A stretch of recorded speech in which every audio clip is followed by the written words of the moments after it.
नमस्कार, आपण पाहत आहात बहुजन हिताय न्यूज, जनसामान्यांचा बुलंद आवाज।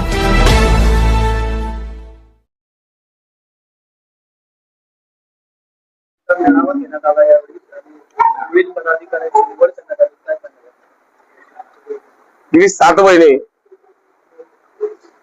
झाले संघटनाकडून, संघर्ष शेतकरी संघटनाकडून काढण्याचं कारण एकच, कारण या सरकारने मागे सांगितलं होतं निवडणुका, विधानसभेच्या निवडणुका होण्यापूर्वी शेतकऱ्यांना सरसकट कर्जमाफी देऊ, कुठली अट न टाकता।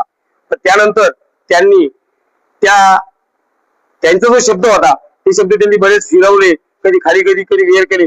प्रत्येक वेळेस काय करायला लागले, ते शब्द फिरवायला लागले आणि सांगायला लागले की हो अभ्यास गट बसवलाय, कमिटी बसवली आणि ती लवकरच अभ्यास करून शेतकऱ्यांना कर्जमाफी मिळेल। ते कुठेतरी मनाला खटकलं, ते कुठेतरी सहन नाही झालं की अरे यार, ही राजकीय लोक या स्टाईलचे आहेत, म्हणून या शेतकऱ्यांसाठी लढावं तर लागेल। मग लढायचं कोण, तर आपण लढणार। म्हणून सर्व सवंगडी सोबत घेतले, मित्रमंडळ सगळं सोबत घेतलं आणि संघर्ष शेतकरी संघटना त्या विषयावरती जे शेतकऱ्यांचे मुद्दे घेऊन हातामध्ये जरी 7 महिने तसं तणांगणात लढतोय। कारण या कर्जमाफीसाठी सुद्धा खूप मोठं आंदोलन केली आम्ही, विदर्भ असेल, मराठवाड्यात असेल, आंदोलन केली।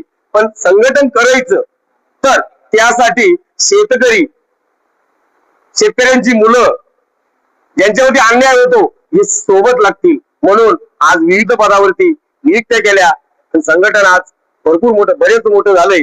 फक्त एकच उद्देश की जोपर्यंत शेतकऱ्यांना न्याय मिळणार नाही तोपर्यंत थांबायचं नाही, हा उद्देश घेऊन रस्त्यावरती उतरलोय।